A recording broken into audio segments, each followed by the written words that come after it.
Bueno, no era mi turno, como dice mi nieto. Es mi turno. No era mi turno. Pero sí Dios quiso que sea mi turno.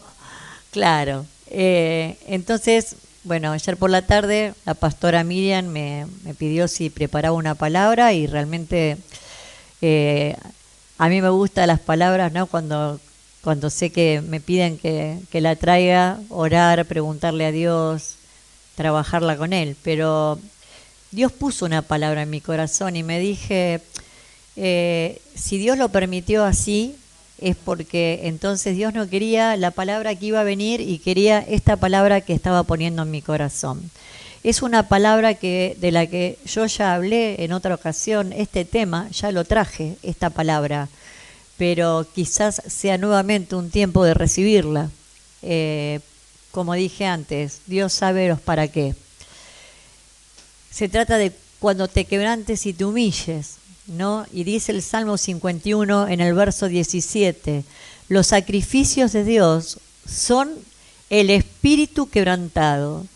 Al corazón contrito y humillado no despreciarás tú, oh Dios. El versículo 15 dice, Señor, abre mis labios y publicará mi boca tu alabanza. El verso 16, porque no quieres sacrificio, que yo los daría, no quieres holocausto. Los sacrificios de Dios son el espíritu quebrantado, el corazón contrito y humillado. Quiero hablar del poder de la humillación y el quebrantamiento. Quiero hablar de cómo el Señor puede, a través de nuestro quebrantamiento y de nuestra humillación, hasta llegar a cambiar decisiones o decretos que pudo haber puesto para nuestras vidas. Y esto me llevó también a pensar en, como hablamos hace poco tiempo acá en la iglesia, del avivamiento, ¿no? Hemos estado en las reuniones capaz de los viernes o mismo acá en la reunión del domingo hablando del avivamiento. ¿Cuánto anhelamos tener un avivamiento? ¿Cuánto deseamos tener y sentir ese avivamiento de Dios en nuestras vidas? Y siempre decimos, porque es así, que el avivamiento empieza en nosotros. El avivamiento empieza en nuestro corazón, en la disposición de nuestro corazón, en esta búsqueda de la presencia de Dios, en este humillarnos, en este quebrantarnos, en este dejar que nuestro yo muera, que nuestro yo se haga pedazos delante de Él, de su presencia, para dejar que Él moldee, ¿no?, ese corazón hecho polvo y trabaje como Él quiera en Él y lo forme, lo forje como Él quiera. Pero a veces nosotros estamos permanentemente imponiendo nuestro yo delante de la presencia de Dios. Voy a la presencia como yo quiero. Voy a pedirle las cosas como a mí me parecen. Voy a decirle, Señor, haz esto así. ¿Y quién soy yo para decirle a Dios cómo tiene que hacer las cosas, cuándo tiene que hacer las cosas? Y no solamente a pedirle sobre cosas, ¿no? No ir solamente voy por los panes y por los peces. Vengo porque tengo una necesidad, vengo porque tengo una enfermedad, vengo porque tengo una cuestión, porque necesito su ayuda. Pero ¿cuántas veces posponemos nuestra necesidad y solamente venimos por Él? Por su presencia, por llenarnos de su presencia. ¿Cuántas veces estamos dispuestos a callar nuestra voz para escuchar la voz de Él? Para escuchar lo que Él tiene para decirnos, para dejar que Él nos direccione, no ponernos la dirección nosotros. vamos por este lado, queremos ir por este lado, yo quiero hacer esto, yo quiero cantar así, no, y yo quiero tocar así, y a mí me gusta esto, y yo quiero hacerlo de esta manera. ¿Por qué mejor no vamos a preguntarle al Señor, Señor, ¿de qué manera querés que lo hagamos? ¿Qué querés que haga con el don que pusiste en mí? ¿De qué manera querés que yo comparta este don para ayudar y colaborar con vos en tu pueblo, en medio del cuerpo? Entonces nos preguntamos qué está pasando con la iglesia actual. ¿Qué está pasando con las iglesias actuales? ¿Qué pasa con nuestra iglesia hoy? Pero no es solamente nuestra iglesia, lo que está pasando en general en las iglesias. Y yo me pregunto, ¿pero por qué, Señor, hubo ese tiempo, esa avalancha de avivamiento generalizado en las iglesias? Hace 30 años el fuego de Dios se movía, se movía y se movía y se movía y arrasaba. Y la gente vivía ese avivamiento, esa zarza ardiente, ¿no? Parecía que nos metíamos en medio de la zarza. Y así pasó con Anacondia, las campañas de Anacondia. ¿Cuánto? ¿Quién puede olvidarse de las campañas de Anacondia? Era tremendo, miles de personas avivándose, despertando, convirtiéndose. Gente que llegaba enojada, llegaba porque le molestaban los ruidos y terminaba quebrantada, de rodillas, llorando, convertida al Señor. Freyson, Dios mío, uno se pone a pensar, ¿no? Yo digo, qué tremendo, cómo Dios hace lo que quiere y con quien quiere. Pero lo llamativo es que fue una temporada que esto se daba simultáneamente en distintos países. En casi todos los países había un avivamiento, porque Dios lo quiso así. Era un tiempo de avivamiento. En el siglo pasado la tenemos a Kathryn Kuhlman. Ahora fíjense en este detalle, ¿no? De Kathryn Kuhlman. Dios escogió una mujer. Y esto de yo no soy feminista ni nada de eso, pero esto también es para acabar un poco con esos pensamientos tan primitivos, perdóname, no lo digo en forma peyorativa, ¿no? De pensar que el hombre es el que tiene que llevar la unción de Dios y la mujer en un papel secundario, la mujer apoyando, la mujer acompañando, pero la mujer no puede ser la que lleve adelante esa unción que Dios quiere. ¿Y por qué? Si Dios quiso ungir, yo creo que nos dejó un ejemplo, ¿no? Porque no es una cuestión de género. Para llevar la unción de Dios no es una cuestión de género. Hombres o mujeres pueden ser completamente ungidos y transmitir esa unción y llevar esa unción a los corazones necesitados. Entonces esta mujer maravillosa que sanaba, tenía el don de la sanidad y sanaba de a miles. Sus campañas eran de miles, de 3.000 personas, 4.000 personas. Y era una mujer que cuando quedaban 3 o 4 sin sanar, se preguntaba, Señor, ¿por qué? ¿Por qué quedaron estos 4? ¿Por qué quedaron estos 5? ¿Por qué quedaron estos 10? No sé cuántos serían, una minoría.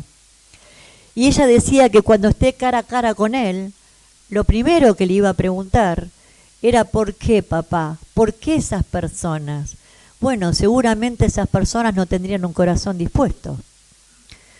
Porque dice la palabra que a un corazón contrito y humillado no desecharás tú, oh Dios.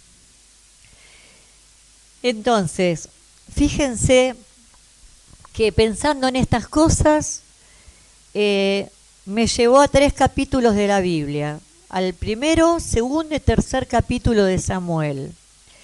Y si entramos en estos 3 capítulos y los escudriñamos, van a empezar a aparecer personajes donde podemos identificarnos y estar representados nosotros. Entonces aparece Elí, por ejemplo, que tenía 2 hijas. Dios estaba enojado con las hijas de Elí. Entonces, a través de Samuel, le manda a decir a Elí que Dios estaba enojado con sus hijos y que lo había decretado sobre él un juicio. Pero Elí le responde, él es Dios, que haga como le parezca. Y yo digo, pensar que Elí era un siervo de Dios, ¿no es cierto? Un siervo que venía de historia de sacerdocios, ¿sí? De ascendencia de sacerdotes. Era un sacerdote que había estado al servicio de Dios. Y sin embargo, ahora podía tener una respuesta ante este anuncio, ante esta palabra de Dios traída a través de Samuel, ¿no? De decir tan fría, tan insensiblemente, que haga como quiera. Fíjense qué diferencia con David. Cuando David recibe a través de Natán un juicio que venía sobre él de parte de Dios, David lo que hizo fue inmediatamente se envolvió en polvo y comenzó a quebrantarse y humillarse en la presencia de Dios. Y le decía, Señor, le dice, no me pongas en mano de hombre, no quites tu espíritu de mí. Una actitud completamente quebrantada por parte de David, completamente humillada. Como dije, se envolvía en polvo y le rogaba, no quites tu espíritu de mí. Fíjense la diferencia entre la actitud ante una palabra de Dios, un mensaje, un juicio de Dios sobre Elí y sobre David. Qué distinto corazón había en uno y en otro. Por eso Dios amó el corazón de David, porque David tuvo un corazón de arrepentimiento ante él, tuvo un corazón humillado, tuvo un corazón, se equivocó.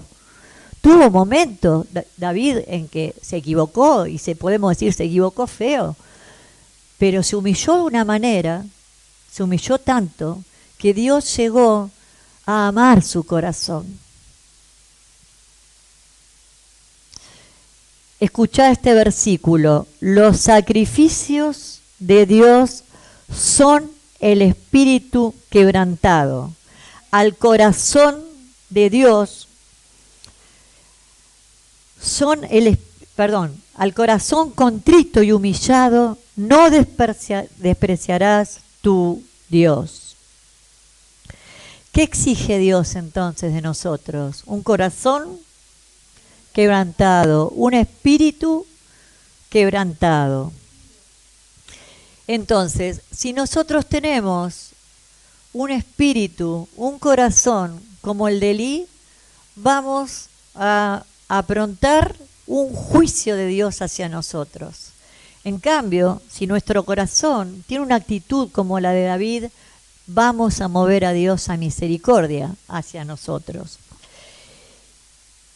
Y entonces uno se pregunta, bueno, pero un corazón humillado, un corazón humilde, ¿qué significa? Bueno, entre otras cosas, es dejar de depender de nosotros y empezar a depender completamente de Dios.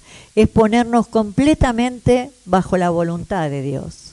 Como decía al comienzo, en lugar de conducirnos por nuestro yo, dejar que sea el Espíritu Santo el que nos direccione y nos conduzca. No es lo que yo quiero, es lo que Dios quiere. Y cuando realmente yo disponga mi corazón para hacer lo que Dios quiere, para mi vida y para la vida de la iglesia, entonces todo va a fructificar.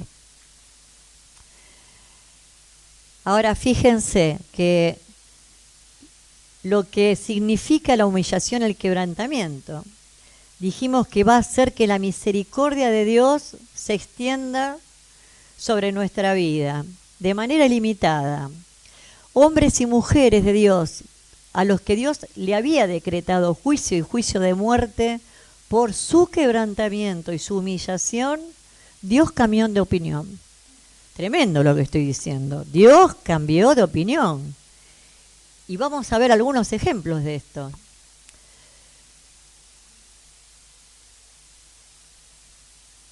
Dios, por ejemplo, le dijo a Jonás, ve y dile a Nínive, ¿no? Al pueblo. Le dijo que los iba a destruir a todos. Dios usó a Jonás para llevar este mensaje a Nínive. Los voy a destruir a todos. Pero fíjense lo que hizo este pueblo cuando recibió esta profecía de parte de Jonás. Este pueblo se quebrantó de una manera, se tiró a suelo, este pueblo ayunaba, este pueblo se lamentaba.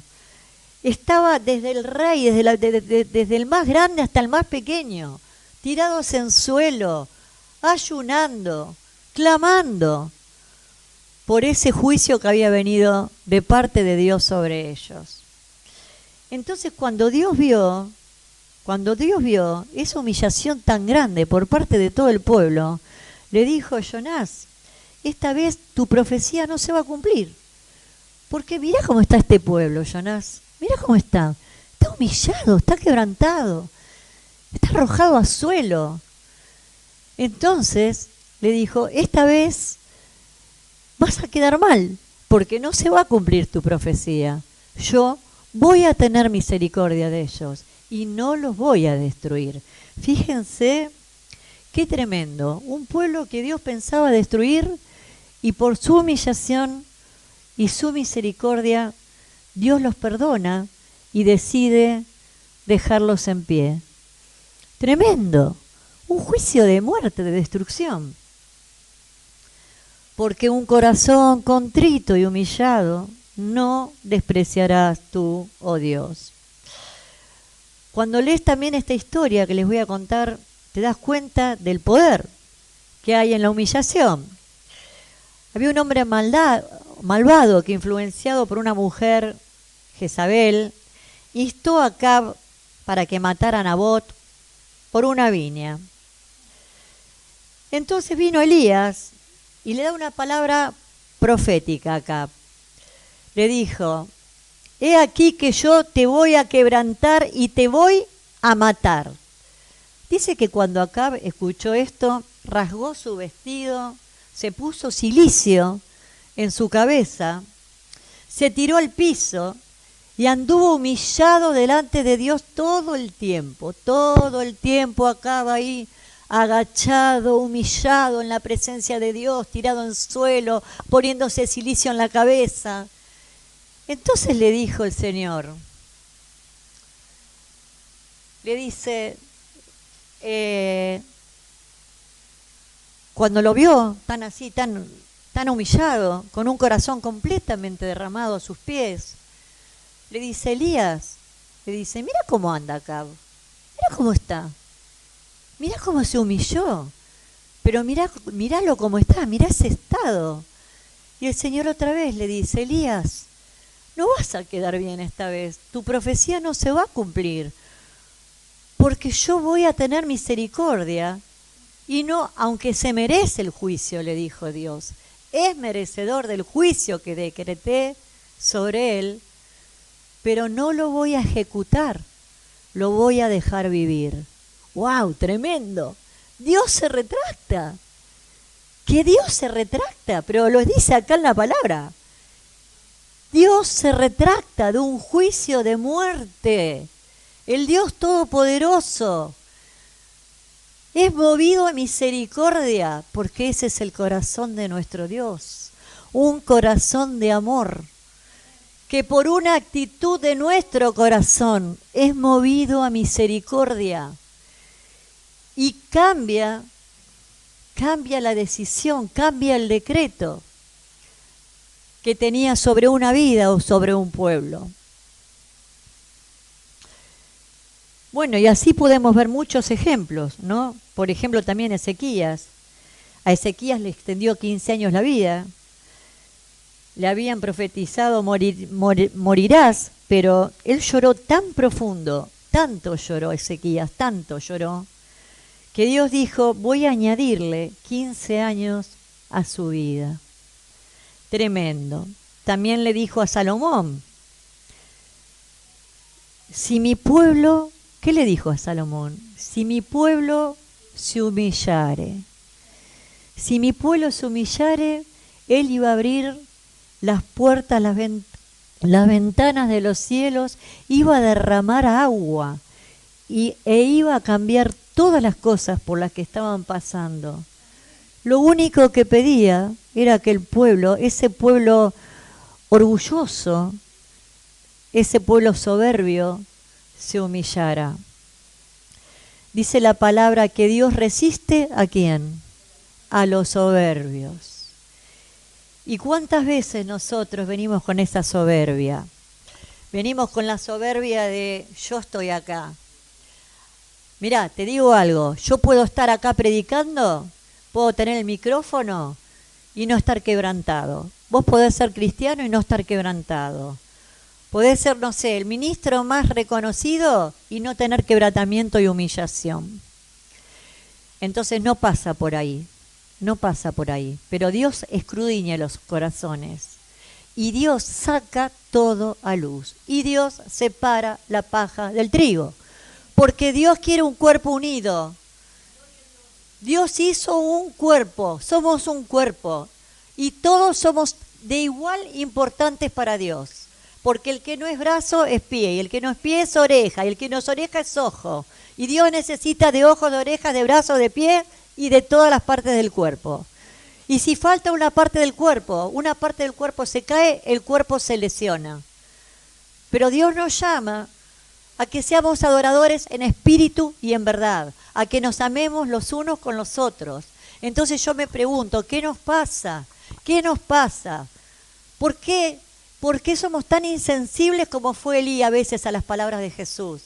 Cuando nos dice que nos amemos, que nos ayudemos, somos una familia en Cristo, muchas veces más importante que la familia de carne. A veces con la familia de carne ni nos vemos ni nos hablamos. Pero cuando caemos y cuando estamos necesitados y cuando estamos enfermos, ¿quiénes son los primeros que nos están a nuestro lado? ¿Quiénes son los que nos llaman? ¿Quiénes son los que oran por nosotros? ¿Quiénes son los que nos visitan? Nuestros hermanos en Cristo seguramente no van a faltar. Probablemente la familia tampoco, pero los hermanos en Cristo van a ser los que estén ahí doblando sus rodillas para nuestra sanidad, para nuestra liberación, para que nuestras cosas mejoren. Entonces, ¿por qué no viene el avivamiento? Porque nosotros somos los autores de que ese avivamiento no venga, porque no quebrantamos nuestro corazón en la presencia de Dios, porque queremos alimentarnos de nuestro yo y no del Espíritu Santo. Cuando empecemos a romper nuestro yo, cuando empecemos a quebrantarnos, a doblar las rodillas, a decirle, rompe mi yo, Señor, rompe mi yo, lléname de tu Espíritu, lléname de tu presencia, yo necesito de tu presencia, necesito de tu ser, necesito de tu persona a mí, yo quiero el que estaba en medio de la zarza en mi vida, a ese quiero, al ser, al Dios Shaddai, al Dios Adonai, al Dios Jireh, al Dios Elohim. Te necesito, Señor, te necesito. Cuando aprendamos a decir, soy necesitada de ti, ten piedad de mí, Señor. ¿Quién no es necesitado de la piedad de Dios? ¿Quién no necesita la piedad de Dios? Si nosotros por nuestra cuenta nada podemos hacer. Y seguramente que si lo consultar a Dios, lo más probable es que lo hagamos mal. Entonces, empecemos a escuchar de verdad lo que Jesús nos dice, a tomarnos en serio la palabra de Dios y a aplicarla en nuestra vida, que sea la semilla que germine y que eche fruto, no la que se deja llevar por el viento, por el enemigo, o que queda en medio de toda esa cizaña que crece. Seamos trigo fresco para servir al Señor. Y miren lo que pasó. Si vamos a Lucas 7, versículo 36, uno de los fariseos le rogó a Jesús que comiera con él. Y entrando en la casa del fariseo, se sentó a la mesa. Entonces una mujer que estaba en la ciudad, pecadora, al saber que Jesús estaba en casa del fariseo, trajo perfume en un frasco de alabastro, y estando detrás de él a sus pies, llorando, comenzó a regar con lágrimas los pies de Jesús. Y lloraba tanto que los enjugaba los pies. Y esta mujer no tenía nada, no tenía un velo, no tenía un tocado, lo único que tenía era su cabello. Y lloraba y lloraba. Y ella decía, yo no soy digna de estar acá. Y lloraba y secaba con su cabello los pies de Cristo. Entonces, Simón, cuando la vio entrar a esta mujer, él se sintió orgulloso, porque el hombre de los milagros estaba sentado a su mesa, porque miraba los milagros, no miraba la presencia de Jesús. Y entonces en ese lugar parecía que estaba todo bien, todo estaba hermoso, la mesa servida, estaba todo bien programadito, a qué horas iba a servir el pescado asado, a qué horas iba a servir el vino, ¿no? Y todos ahí con el hombre de los milagros en mi casa. Y él estaba erguido y orgulloso. Y esta mujer seguía a los pies, llorando y enjugando los pies de Cristo. Entonces, el Señor miró el corazón de esta mujer y vio un corazón quebrantado. Y mientras que Jesús la miraba y veía ese corazón quebrantado, Simón, el dueño de la casa, veía una mujer pecadora. Y ella seguía llorando y Jesús veía un corazón quebrantado. Y el dueño de la casa veía una mujer inmunda. Y ella seguía y seguía ahí postrada a los pies de Cristo. Y mientras que el dueño de la casa pensaba, ¿cómo se deja tocar por esta mujer? Jesús pensaba, si todos fueran como ella, si todos fueran como ella. Yo realmente, cómo quisiera emanar ese perfume de nardo que llevaba ella, ¿no? Era perfume de nardo. Y yo me pregunté muchas veces, ay Señor, más allá de que aparte era un perfume que quién sabe cuánto le costó, era un perfume carísimo. Entonces, quién sabe cuánto tiempo ella estuvo ahorrando para poder tener ese perfume. Pero sí, un año. Y ese perfume, ella no dudó en derramarlo. Pero acá lo que importa no es ni el frasco roto, ni el perfume que derramó. Ella estaba dando cuenta de cómo estaba el corazón de esta mujer. Le estaba dando lo mejor de ella, lo mejor que tenía. Sus lágrimas y el perfume. Y yo digo, Señor, ¿cómo quisiera en esta mañana, ahora mismo que estoy acá, derramar ese perfume y esas lágrimas a tus pies? A tus pies pongo mi corazón, Señor. Como cantamos, a tus pies arde mi corazón.